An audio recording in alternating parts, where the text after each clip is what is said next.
ಸ್ನೇಹಿತರೆ, ಒಬ್ಬ IPS officer ಹಾಲು ವ್ಯಾಪಾರಿಯ ವೇಷದಲ್ಲಿ ಹಾಲಿನ ಕ್ಯಾನ್ಗಳೊಂದಿಗೆ ರಸ್ತೆ ಮೇಲೆ ಬೈಕ್ ನಲ್ಲಿ ಹೋಗ್ತಿದ್ರು. ಮುಂದೆ ಅದೇ ದಾರಿಯಲ್ಲಿ ಬಂದು ಹೋಗುವ ವಾಹನಗಳನ್ನ ಪೊಲೀಸರು ತನಿಖೆ ನಡೆಸ್ತಿದ್ರು. ಆ ಸಮಯದಲ್ಲಿ ಹಾಲು ವ್ಯಾಪಾರಿಯನ್ನ ಒಬ್ಬ ಟ್ರಾಫಿಕ್ ಪೊಲೀಸರ್ ತಡೆದು ಹೆದರಿಸುತ್ತಾ ಪ್ರಶ್ನೆ ಮಾಡ್ತಾರೆ. ನಿಲ್ಲಿ, ಎಲ್ಲಿಗೆ ಹೋಗ್ತಿದ್ದೀರಾ? ನಿಮ್ಮ ಬೈಕ್ ಚೆಕ್ ಮಾಡಬೇಕಾಗಿದೆ.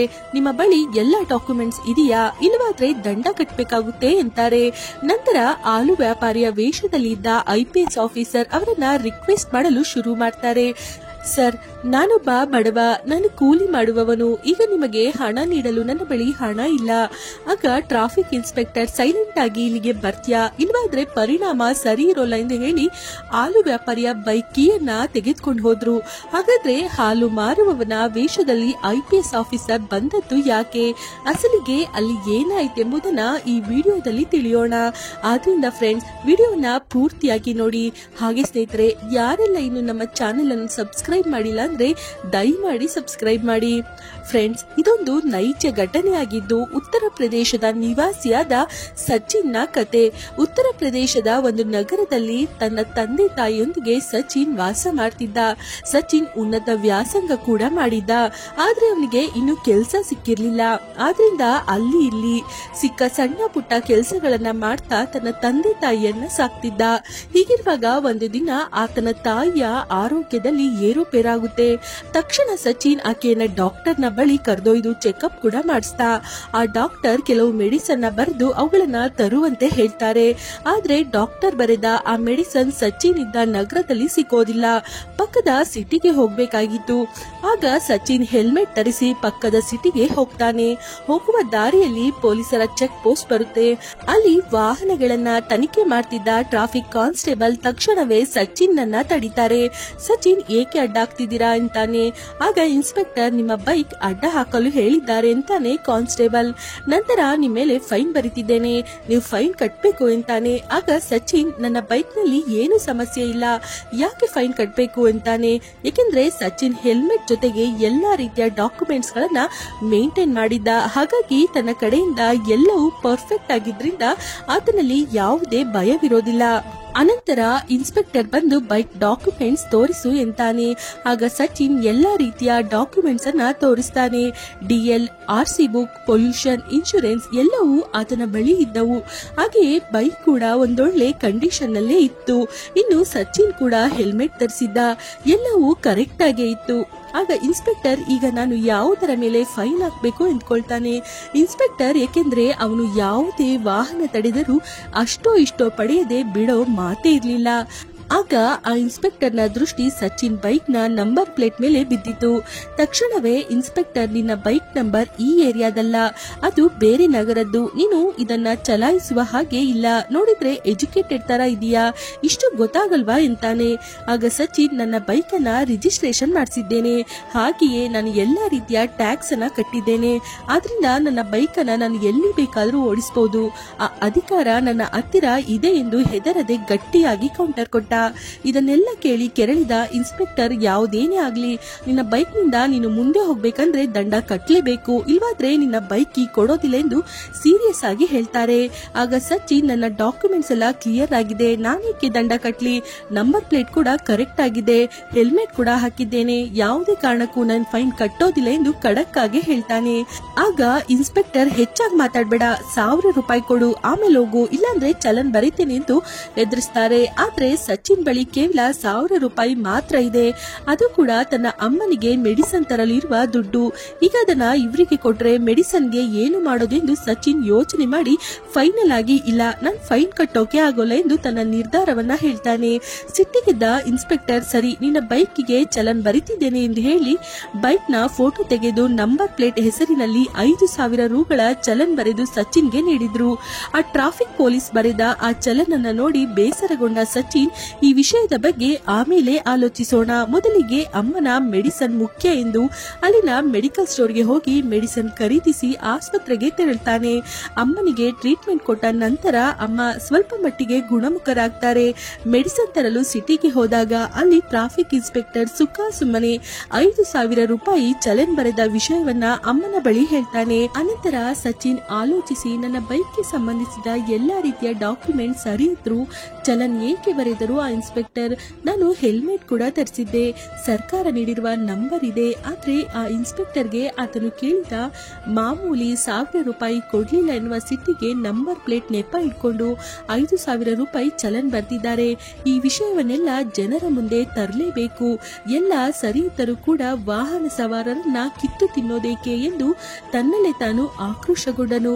ನಂತರ ಸಚಿನ್ ಏನು ಮಾಡಿದ ಎಂದು ನೋಡೋಣ ಬನ್ನಿ. ಸಚಿನ್ ತನ್ನ ಬೈಕ್ ಅನ್ನ ನಿಲ್ಲಿಸಿ ಬೈಕ್ ನ ಹಿಂದೆ ಮುಂದೆ ಇರೋ ನಂಬರ್ ಪ್ಲೇಟ್ ಜೊತೆಗೆ ಫೋಟೋ ತೆಗೆದನು. ಆ ಇನ್ಸ್ಪೆಕ್ಟರ್ ಬರೆದ ಚಲನ್ ಕಾಪಿಯ ಜೊತೆ ಬೈಕ್ ನ ಡಾಕ್ಯುಮೆಂಟ್ಸ್ ಗಳ ಜೊತೆ ಒಂದು ವಿಡಿಯೋ ಮಾಡಿ ತನ್ನ ಸೋಷಿಯಲ್ ಮೀಡಿಯಾದಲ್ಲಿ ಪೋಸ್ಟ್ ಮಾಡಿದ. ಈ ವಿಡಿಯೋದಲ್ಲಿ ತನಗೆ ನಡೆದ ಸಂಪೂರ್ಣ ಘಟನೆಯನ್ನ ವಿವರವಾಗಿ ಹೇಳಿದ. ಈ ದಿನ ನನಗೆ ಈ ರೀತಿಯಾಗಿ ನಡೆದಿದೆ, ನಾಳೆ ನಿಮಗೂ ನಡೆಯೋದಿಲ್ಲ ಎನ್ನುವ ಗ್ಯಾರಂಟಿ ಏನು ಎಂದು ಪ್ರಶ್ನಿಸುತ್ತಾ ಆ ವಿಡಿಯೋವನ್ನ ಪೋಸ್ಟ್ ಮಾಡ್ತಾನೆ ಸಚಿನ್. ನೋಡ್ತಿದ್ದಂತೆ ಆ ವಿಡಿಯೋ ಸೋಷಿಯಲ್ ಮೀಡಿಯಾದಲ್ಲಿ ತುಂಬಾ ವೈರಲ್ ಆಯಿತು. ಆ ವಿಡಿಯೋ ಪೊಲೀಸ್ ಡಿಪಾರ್ಟ್ಮೆಂಟ್ ವರೆಗೂ ಹೋಗಿತ್ತು. ವಿಡಿಯೋ ನೋಡಿದ ಪೊಲೀಸರು ಮೊದಲಿಗೆ ಭಯ ಬಿದ್ದರು, ನಂತರ ಆಲೋಚಿಸತೊಡಗಿದರು. ಸೋಷಿಯಲ್ ಮೀಡಿಯಾ ಮೂಲಕ ಅವರಿಗೆ ರಿಪ್ಲೈ ಕೂಡ ಕೊಡ್ತಾರೆ. ನಿಮ್ಮ ಚಲನ್ ಅತಿ ಬೇಗ ರದ್ದು ಮಾಡ್ತೇವೆ, ವಿಡಿಯೋ ಡಿಲೀಟ್ ಮಾಡುವಂತೆ ಕೇಳ್ತಾರೆ. ಆಗ ಸಚಿನ್ ಚಲನ್ ಯಾವಾಗ ರದ್ದಾಗುತ್ತೆ ಎಂದು ಕೇಳ್ತಾನೆ. ಚಲನ್ ರದ್ದಾಗಲು 2-3 ದಿನಗಳ ಕಾಲಾವಕಾಶ ಬೇಕಾಗುತ್ತೆ ಎಂದರು. ಕೊನೆಗೆ ಈ ವಿಷಯ ಟ್ರಾಫಿಕ್ ಎಸ್ಪಿ IPS ಅಧಿಕಾರಿಗಳಿಗೆ ಕೂಡ ತಿಳಿಯುತ್ತೆ. ಏಕೆಂದ್ರೆ ಈ ಘಟನೆ ಸಂಪೂರ್ಣ ವಿವರಗಳನ್ನ ಸ್ಥಳದ ಜೊತೆ ಮತ್ತು ಚಲನ್ ಬರೆದ ಇನ್ಸ್ಪೆಕ್ಟರ್ ಹೆಸರ ಜೊತೆ ಎಲ್ಲವನ್ನ ವಿಡಿಯೋದಲ್ಲಿ ತಿಳಿಸಲಾಗಿತ್ತು. ವಿಷಯ ತಿಳಿದ ಎಸ್ಪಿ ಮತ್ತು IPS ಆಫೀಸರ್ಗಳು ಬಹಳ ಬಾಧೆ ಪಡ್ತಾರೆ. ಏಕೆಂದ್ರೆ ತುಂಬಾ ನಿಷ್ಠಾವಂತ ಅಧಿಕಾರಿಗಳು ಲಂಚ ಪಡೆಯುವವರನ್ನ ಅವರು ತುಂಬಾ ದ್ವೇಷಿಸುತ್ತಿದ್ರು. ಆದ್ರೆ ಕೇವಲ ಒಂದು ವಿಡಿಯೋ ನೋಡಿ ಇದೇ ಸರಿ ಎಂದು ನಿರ್ಧಾರ ಮಾಡಲು ಸಾಧ್ಯವಿಲ್ಲ. ಡೈರೆಕ್ಟ್ ಆಗಿ ನಾವೇ ಹೋಗಿ ಈ ವಿಷಯದ ಬಗ್ಗೆ ಸತ್ಯಾಸತ್ಯತೆಗಳನ್ನ ತಿಳಿಯಬೇಕು. ಇಲ್ವಾದ್ರೆ ಸಿಕ್ಬೇಕಾದವರಿಗೆ ಸರಿಯಾದ ನ್ಯಾಯ ಸಿಗೋದಿಲ್ಲ ಎಂದು ಮತ್ತು ಕಾನೂನಿನ ದೃಷ್ಟಿಯಲ್ಲಿ ತಪ್ಪಿತಸ್ಥರು ಯಾರು ಎಂದು ತಿಳಿಯಬೇಕೆಂದುಕೊಂಡರು. ಅನಂತರ IPS ಆಫೀಸರ್ ಹಾಲು ಮಾರುವವನ ವೇಷ ಧರಿಸಿ ಹಳೆಯ ಬೈಕ್ ಮೇಲೆ ಹಾಲಿನ ಕ್ಯಾನ್ಗಳನ್ನ ಬೈಕ್ಗೆ ಕಟ್ಟಿಕೊಂಡು ಹಳೆಯ ಹೆಲ್ಮೆಟ್ ಧರಿಸಿ ಅದೇ ದಾರಿಯಲ್ಲಿ ಚೆಕ್ ಪೋಸ್ಟ್ ಬಳಿ ಹೋಗ್ತಾರೆ. ಇನ್ನು ಅಲ್ಲಿಗೆ ಹೋಗ್ತಿದ್ದ ಹಾಗೆ ಆತನ ಬೈಕ್ ಅನ್ನ ನಿಲ್ಲಿಸ್ತಾರೆ. ಆಗ ಅದೇ ಟ್ರಾಫಿಕ್ ಇನ್ಸ್ಪೆಕ್ಟರ್ ಅಲ್ಲಿಗೆ ಬಂದು ನಿಮ್ಮ ಬೈಕ್ ತುಂಬಾ ಹಳೆಯದಾಗಿದೆ, ನೀವು ಚಲನ್ ಕಟ್ಟಬೇಕಾಗುತ್ತೆ ಎನ್ನುತ್ತಾರೆ. ಆಗ ಹಾಲಿನ ವ್ಯಾಪಾರಿ, ಸರ್ ನಾನು ತುಂಬಾ ಬಡವ, ಹಾಲು ಮಾರಿ ಜೀವನ ಸಾಗಿಸ್ತಿದ್ದೇನೆ, ಆದ್ರಿಂದ ಚಲನ್ ಬರಿಬೇಡಿ, ನನ್ನ ಬೈಕ್ಗೆ ಸೇರಿದ ಎಲ್ಲಾ ಡಾಕ್ಯುಮೆಂಟ್ಸ್ಗಳು ಕೂಡ ಸರಿ ಇದೆ, ಬೇಕಾದ್ರೆ ನೀವೇ ನೋಡಿ, ಬೈಕ್ ಕೂಡ ಒಳ್ಳೆ ಕಂಡೀಷನ್ ಅಲ್ಲೇ ಇದೆ ಎಂತಾನೆ. ಅದನ್ನ ಪರಿಶೀಲಿಸಿದ ಇನ್ಸ್ಪೆಕ್ಟರ್, ನಿಮ್ಮ ಹೆಲ್ಮೆಟ್ ಹಳೇದಾಗಿದೆ, ಅದನ್ನ ಧರಿಸಿ ಪ್ರಯಾಣ ಮಾಡಬಾರ್ದು ಎಂದಾಗ ಅದು ಮುರಿದಿಲ್ಲ, ಅದು ಹಳೇದಾಗಿದೆ ಎಂದು ವಾದಿಸ್ತಾರೆ. ಆಗ ಸಿಟ್ಟಿಗೆದ್ದ ಟ್ರಾಫಿಕ್ ಇನ್ಸ್ಪೆಕ್ಟರ್, ಹೆಚ್ಚಾಗಿ ಮಾತಾಡಬೇಡ, ನಿನ್ನ ಬೈಕ್ ನಿನಗೆ ಬೇಕಾದ್ರೆ ಅಷ್ಟೋ ಇಷ್ಟೋ ಹಣ ಕೊಟ್ಟು ಹೋಗು, ಇಲ್ವಾದ್ರೆ ಚಲನ್ ಬರೀತೀನಿ ಎಂದು ಜೋರಾಗಿ ಹೆದರಿಸುತ್ತಾ ಬೈಕ್ ಕೀ ತೆಗೆದುಕೊಂಡು ಆ ಕಡೆ ಹೋಗ್ತಾರೆ. ಇದನ್ನೆಲ್ಲ ಗಮನಿಸಿದ ಮಾರುವೇಷದಲ್ಲಿ ಇದ್ದ IPS ಅಧಿಕಾರಿಗೆ ತುಂಬಾ ಕೋಪ ಬರುತ್ತೆ. ಆದ್ರೂ ಕಂಟ್ರೋಲ್ ಮಾಡ್ಕೊಳ್ತಾರೆ. ಅದೇ ಸಮಯಕ್ಕೆ ಕಾನ್ಸ್ಟೇಬಲ್ ಬಂದು, ಅಯ್ಯ ನಮ್ಮ ಸಾಹೇಬ್ರು ಸರಿ ಇಲ್ಲ, ಅದರೊಂದಿಗೆ ಜಗಳವೇಕೆ, ಇಲ್ವಾದ್ರೆ ಚಲನ್ ಅದು ಇದು ಎಂದು 5,000-6,000 ಬರ್ದ್ಬಿಡ್ತಾರೆ, ಇದೆಲ್ಲ ನಿಮಗೆ ಬೇಕಾ ಎಂದು ನಿಧಾನವಾಗಿ ಹೇಳ್ತಾನೆ. ಅನಂತರ ಇನ್ಸ್ಪೆಕ್ಟರ್ ಬಳಿ ಹೋಗಿ, ಸರ್ ಆತನಿಗೆ ನಿಮ್ಮೊಂದಿಗೆ ಮಾತನಾಡಲು ಬರೋದಿಲ್ಲ, ಆತನ ಮೇಲೆ ಕೋಪವೇಕೆ, ಬಿಟ್ಟು ಬಿಡಿ, ಸುಮ್ಮನೆ ಚಲನ್ ಏಕೆ ಬರೀತೀರಾ, ಪಾಪ ಬಡವ, ಹಾಲು ಮಾರಿ ಜೀವನ ಮಾಡ್ತಿದ್ದಾನೆ, ಬಿಟ್ಟು ಬಿಡಿ ಸರ್ ಎಂದು ಹೇಳ್ತಾನೆ. ಆಗ IPS ಆಫೀಸರ್ಗೆ ಇವರ ನಾಟಕವೆಲ್ಲ ಅರ್ಥವಾಗುತ್ತೆ. ನಂತರ ಕಾನ್ಸ್ಟೇಬಲ್ ಅನ್ನ ಕರೆದು, ಸರ್ ನಾನು ದಿನವೂ ಇದೇ ದಾರಿಯಲ್ಲಿ ನನ್ನ ವ್ಯಾಪಾರಕ್ಕೆ ತೆರಳಬೇಕು, ಪ್ರತಿದಿನವೂ ನೀವು ಹೀಗೆ ಮಾಮೂಲಿ ಕೇಳಿದರೆ ಹೇಗೆ ಎಂದು ಕೇಳ್ತಾರೆ. ಆಗ ಕಾನ್ಸ್ಟೇಬಲ್, ಸರಿ ನಮ್ಮ ಸರ್ಗೆ ಈ ದಿನ ತುಂಬಾ ಕೋಪ ಬಂದಿದೆ, ಅದಕ್ಕಾಗಿ 500-1000 ಕೊಟ್ಟು ಹೋಗು, ನಾಳೆಯಿಂದ 1 ಲೀಟರ್ ಹಾಲು ಕೊಟ್ಟೋಗು, ಆಗ ನಿನ್ನ ಇಲ್ಲಿ ಯಾರು ತಡೆಯೋದಿಲ್ಲ ಎಂದು ಹೇಳ್ತಾರೆ. ಆಗ ಹಾಲು ಮಾರುವವ, ಸರ್ ನಾನು ಹಾಲು ಕೊಡಲು ಸಾಧ್ಯವಿಲ್ಲ, ಏಕೆಂದ್ರೆ ಈ ಹಾಲನ್ನ ನಾನು ಅಲ್ಲಿಯೇ ಲೆಕ್ಕ ಮಾಡಿಸಿ ತರ್ತೇನೆ, ಇಲ್ಲಿ ನಿಮಗೆ ಕೊಟ್ರೆ ನಮ್ಮ ಕಸ್ಟಮರ್ಗಳಿಗೆ ಸಾಕಾಗೋದಿಲ್ಲ ಎಂತಾನೆ. ತನ್ನ ಕೇಳಿಸ್ಕೊಂಡ ಟ್ರಾಫಿಕ್ ಇನ್ಸ್ಪೆಕ್ಟರ್, ಏನು ಪರವಾಗಿಲ್ಲ, ನಮಗೆ ಕೊಟ್ಟ ನಂತರ ಹಾಲಿಗೆ ನೀರು ಬೆರೆಸ್ಬಿಡು, ಯಾರಿಗೂ ತಿಳಿಯೋದಿಲ್ಲ, ಇದರಿಂದ ನನ್ನ ಕೆಲಸ ನಿನ್ನ ಕೆಲಸ ಎಲ್ಲವೂ ಸರಿಯಾಗುತ್ತದೆ ಎಂದು ಹೇಳಿ ನಗಲು ಶುರು ಮಾಡ್ತಾರೆ. ಅದನ್ನ ನೋಡಿದ ಮಾರುವೇಷದಲ್ಲಿ ಇದ್ದ IPS ಅಧಿಕಾರಿಗೆ ಕೋಪ ನೆತ್ತಿಗೇರಿತು. ಬೈಕ್ ಇಳಿದು ನೇರವಾಗಿ ಇನ್ಸ್ಪೆಕ್ಟರ್ ಬಳಿ ಬಂದವ ಕಣ್ಣಮನೆ ಇನ್ಸ್ಪೆಕ್ಟರ್ ಕೆನ್ನೆಗೆ ಗಟ್ಟಿಯಾಗಿ ಬಾರಿಸ್ತಾನೆ. ಅಲ್ಲಿ ಸುತ್ತಮುತ್ತ ಇದ್ದವರೆಲ್ಲ ಆಶ್ಚರ್ಯದಿಂದ ನೋಡಿದ್ರು. ಒಬ್ಬ ಹಾಲು ಮಾರುವವ ಟ್ರಾಫಿಕ್ ಇನ್ಸ್ಪೆಕ್ಟರ್ ಕೆನ್ನೆಗೆ ಬಾರಿಸು ಎಂದ್ರೆ ಏನು ಎಂದರು. ಎಲ್ಲರೂ ಶಾಕ್ ಆದ್ರು. ಕಾನ್ಸ್ಟೇಬಲ್ ಎಲ್ಲರೂ ಅದನ್ನ ಸುತ್ತುವರಿಯಲು ಬಂದಾಗ, ನಾನೊಬ್ಬ ನಿಷ್ಠಾವಂತ IPS ಆಫೀಸರ್, ನಿಮ್ಮ ಹರಾಜು ಕತೆ ತಿಳಿದು ನಿಮ್ಮನ್ನ ರೆಡ್ ಹ್ಯಾಂಡ್ ಆಗಿ ಹಿಡಿಯಲು ಈ ವೇಷದಲ್ಲಿ ಬಂದಿದ್ದೇನೆ ಎಂದು ತನ್ನ ಐಡೆಂಟಿಟಿ ಕಾರ್ಡ್ ಅನ್ನು ತೆಗೆದು ಗಾಳಿಗೆ ಎಸಿತಾರೆ. ನೀವು ಮಾಡ್ತಿರುವ ಈ ಕೆಟ್ಟ ಕೆಲಸಗಳು ಸೋಷಿಯಲ್ ಮೀಡಿಯಾದಲ್ಲಿ ವೈರಲ್ ಆಗ್ತಿವೆ. ಕೇವಲ ವಿಡಿಯೋಗಳಿಂದ ಆಕ್ಷನ್ ತೆಗೆದುಕೊಳ್ಬಾರ್ದು ಎಂದು ಸತ್ಯವನ್ನ ತಿಳಿಯಲು ನಾನು ಇಲ್ಲಿಗೆ ಮಾರು ವೇಷದಲ್ಲಿ ಬಂದಿದ್ದೇನೆ. ಇದರಿಂದ ನಿಮ್ಮ ಅವನೀತಿ ಬಯಲಾಗಿದೆ. ನಿಮ್ಮ ಮೇಲೆ ಕಾನೂನು ರೀತಿಯ ಆಕ್ಷನ್ ತೆಗೆದುಕೊಳ್ತೇನೆ ಎಂದು ವಾರ್ನಿಂಗ್ ಮಾಡ್ತಾರೆ. ಅನಂತರ ಸಚಿನ್ ಚಲನ್ ರದ್ದಾಗುತ್ತೆ. ಈ ವಿಷಯ ಸಚಿನ್ಗೆ ತಿಳಿದು ಆ ವಿಷಯವನ್ನ ತನ್ನ ತಾಯಿಗೆ ಹೇಳಿ, ಅಮ್ಮ, ನನಗೆ ನ್ಯಾಯ ದೊರಕಿತು. ಎಲ್ಲಾ ಪೊಲೀಸ್ ಅಧಿಕಾರಿಗಳು ಒಂದೇ ರೀತಿ ಇರೋದಿಲ್ಲಮ್ಮ, ನಿಷ್ಠಾವಂತ ಅಧಿಕಾರಿಗಳು ಇದ್ದಾರಮ್ಮ ಎಂದು ತಾಯಿ ಮಗ ಸಂತೋಷ ಪಟ್ಟರು. ಸ್ನೇಹಿತರೆ, ಇದೊಂದು ನಿಷ್ಠಾವಂತ IPS ಅಧಿಕಾರಿ ಕತೆ.